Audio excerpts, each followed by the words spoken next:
Assalamualaikum warahmatullahi wabarakatuh. Alhamdulillahirabbil alamin, hamdan syakirin hamdan naimin, wala haula wala quwwata illa billahil aliyyil azim. Asyhadu an la ilaha illallah wa asyhadu anna Muhammadar Rasulullah. Allahumma shalli ala sayyidina Muhammad wa ala ali sayyidina Muhammad. Selamat malam teman-teman semuanya yang sudah hadir di live video kali ini. Kemudian juga buat teman-teman nanti yang nonton siaran ulangnya, saya doakan semuanya hidup dalam keberlimpahan, hidup dalam kemudahan, dan kemudian semua urusannya dimudahkan dan diselesaikan oleh Allah Subhanahu wa taala. Terima kasih sekali lagi buat kamu yang selalu stay nih. Insya Allah sebisa saya akan terus update video setiap hari. Kalau jam 9 itu pasti akan ada tambahan jam 1 siang update video edukasi lagi, update video motivasi juga buat kamu semuanya, tapi juga dengan keilmuannya. Sebelum kita mulai materi kali ini, informasi dulu buat kamu. Pertama, jangan lupa subscribe dan jangan lupa juga untuk diaktifkan tombol loncengnya agar kamu terus dapat notifikasi ketika saya update video terbaru seperti layaknya video malam ini. Kemudian buat kamu juga yang ingin mengikuti kelas online saya, kebetulan temanya adalah bebas hutang. Bagaimana caranya terbebas dari hutang secara spiritual, ada materinya, ada juga terapinya buat kamu semuanya. Silakan daftarkan diri kamu untuk seminar online saya adakan pada tanggal 14 Agustus. Dan untuk yang offline silakan cek juga, ada tanggal 15 Oktober dan 10 Desember Surabaya dan di Jakarta. Baik teman-teman, kalau saya lihat permasalahan yang paling besar, keluhan yang paling banyak di kolom komen, dan permasalahan yang paling banyak dialami adalah hutang.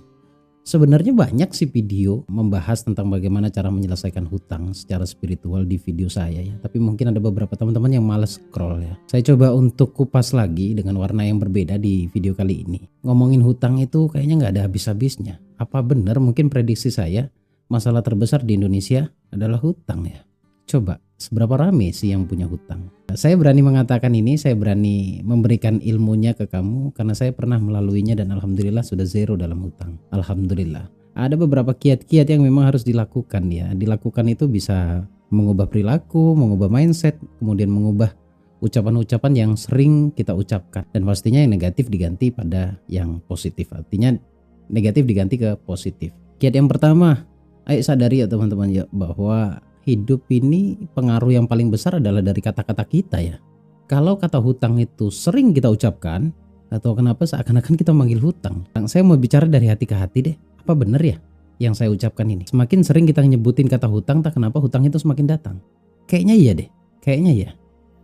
Kalau kamu sepakat dengan saya, ayo rubah kata hutang menjadi kewajiban. Karena hutang sekalipun memang kewajiban kita untuk dibayar. Ada juga yang menjawab di kolom komen, punya hutang ya dibayar Gus. Ya iya emang dibayar.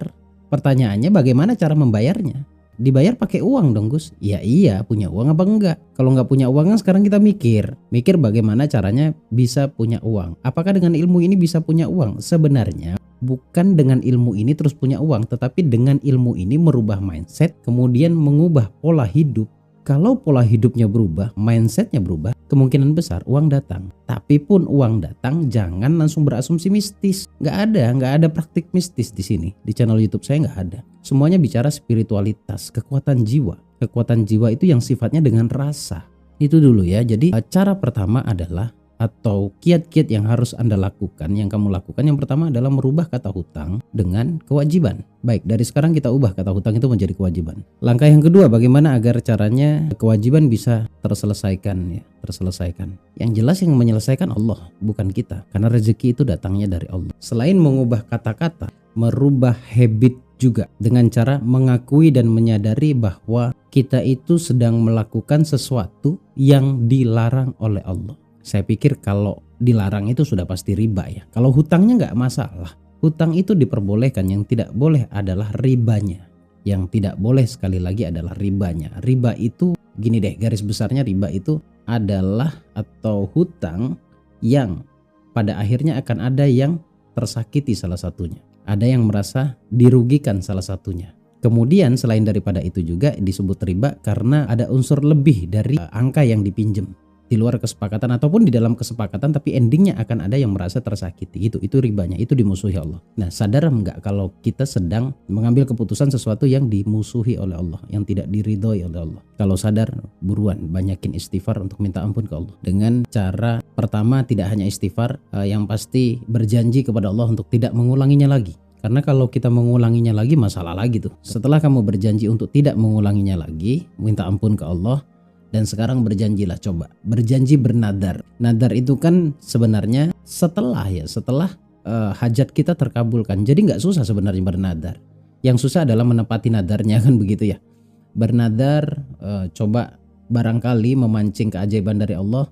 Jika nanti kewajibanmu lunas, apa yang akan kamu lakukan yang sifatnya sosial? Tapi berjanji, sekali lagi ya, berjanji untuk menepatinya, kemudian berjanji untuk tidak mengulanginya lagi kewajiban itu ya. Tidak mengulangi ribanya lagi. Kemudian kiat berikutnya adalah perbanyak sedekah, perbanyak sedekah. Sekali lagi, perbanyak sedekah. Saya mau ngulang-ulang ini nih. Nggak ada jalan lain, Bapak Ibu yang sedang punya hutang sekarang. Terbukti keajaiban sedekah itu luar biasa ya. Tetapi sedekah menggunakan rasa, nih ada lagi. Sedekah pakai rasa gimana, kan gitu pertanyaannya. Bersedekahlah di saat hatimu benar-benar merasa bahwa engkau sedang dipantau oleh Allah.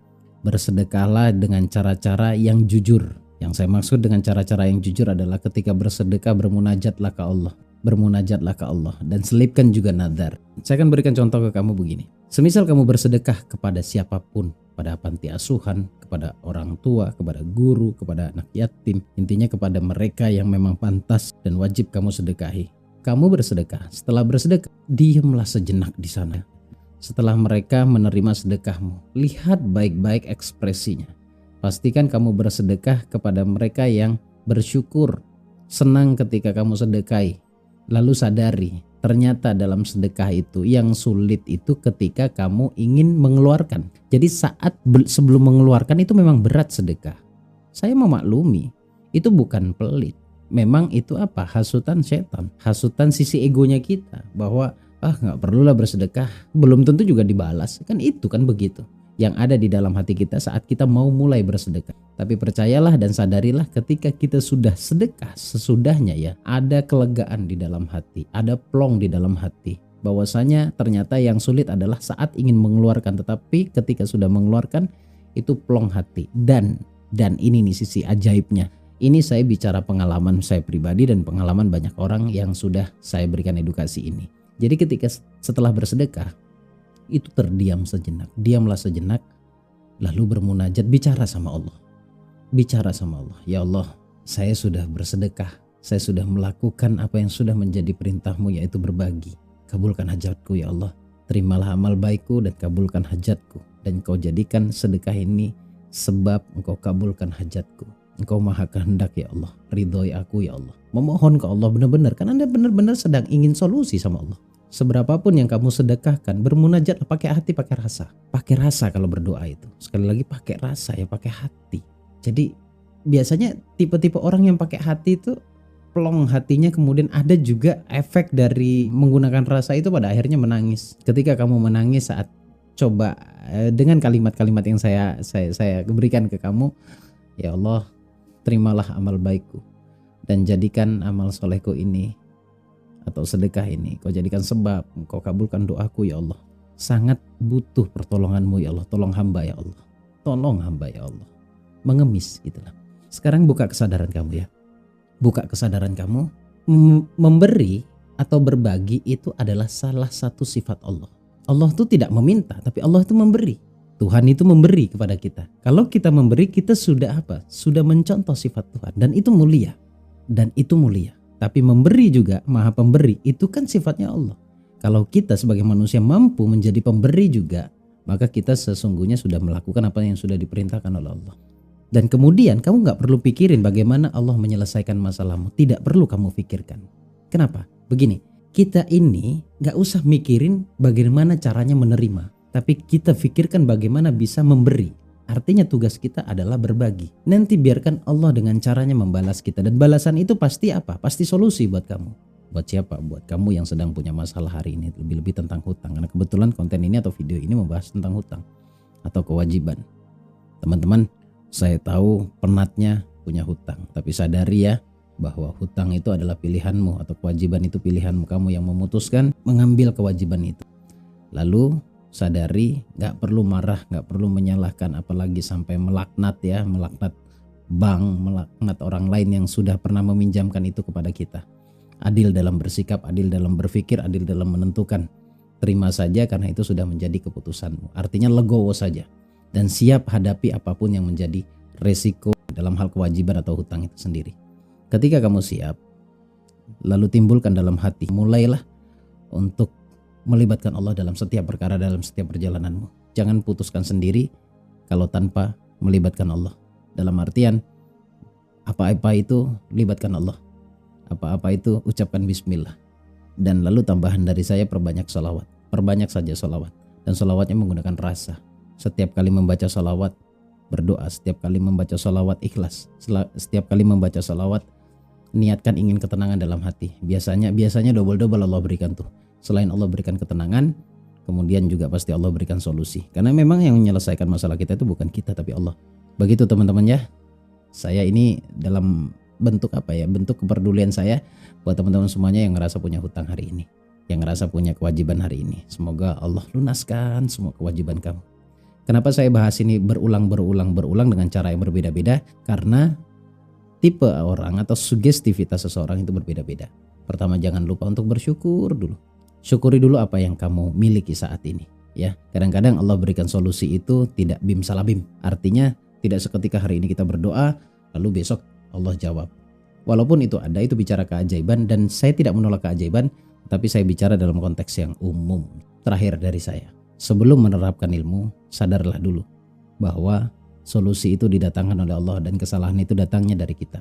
Allah selalu membantu setiap saat, setiap waktu. Walaupun terkadang kita memulainya tanpa melibatkan Allah, tapi pada akhirnya Allah tetap akan bantu kita. Sekali lagi, setelah ini kalau misalkan suatu saat Allah jawab semua doamu dan kemudian Allah ringankan masalahmu, pesan saya satu, jangan pernah ulangi lagi dan selalu libatkan Allah dalam setiap mengambil keputusan apapun itu bentuknya. Terima kasih teman-teman. Saya Bagus Baraja, Al-Fakir Ad-Dhaifullah. Semoga apa yang saya sampaikan bisa bermanfaat untuk kamu semuanya. Ya, jangan lupa bahagia, jangan lupa bersyukur, jangan lupa terus bersedekah, berbagi manfaat untuk orang lain. Assalamualaikum warahmatullahi wabarakatuh. Allahumma sholli ala sayyidina Muhammad.